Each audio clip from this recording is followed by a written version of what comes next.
സ്കൂളിൻ്റെ അടുത്ത് 2-3 ദിവസങ്ങളായി ഇവർ ഈ പണി തുടങ്ങിയിട്ട്.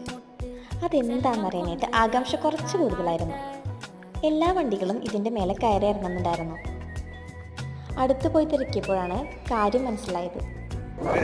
ಎಲ್ಲ ಗಾಳಿ ತೂರಬೇಕು, ರೆಡಿ ಆಡಬೇಕು, ರೆಡಿ ಮಾಡಿ ಆಮೇಲೆ ಮುದ್ದೆ ಕಟ್ಟಿ ಮನೆಗೆ ತಗೋಗಿ ಆಮೇಲೆ ಮುದ್ದೆಗೆ ಹಾಕೋದು, ರಾಗಿ ಮುದ್ದೆಗೆ. റാഗി പുളിച്ചെടി എല്ലാവരും കഴിച്ചിട്ടുണ്ടാവില്ലേ? അത് വേർതിരിക്കുന്ന ഒരു പ്രോസസ്സാണ് കേട്ടോ. അയേണും കാൽസ്യം അടങ്ങിയിട്ടുള്ള റിച്ച് ഫുഡാണ് റാഗി. റാഗിയെ കുറിച്ചും അതിൻ്റെ പ്രോസസ്സിങ്ങിനെ കുറിച്ചും കർണാടക സ്പെഷ്യലായിട്ടുള്ള മുദ്ദേനെ കുറിച്ചും ഈ അങ്കിൾ ഞങ്ങൾക്ക് പറഞ്ഞു തന്നു. വിളവെടുപ്പ് ആയ റാഗിച്ചെടി മുറിച്ച് ഇതുപോലെ നല്ല വെയിലുള്ള റോഡിലിടും. എന്നിട്ട് ട്രാക്ടർ ഇതിൻ്റെ മേലെ കയറ്റിയിറക്കും. പുല്ലിൽ നിന്നും വേർതിരിഞ്ഞ റാഗി ഇതുപോലെ നിലം പതിഞ്ഞ് കിടക്കുകയായിരിക്കും. അത് കളക്ട് ചെയ്ത് അരിച്ച് ചേറ്റി ചാക്കുകളായിട്ട് സൂക്ഷിക്കും.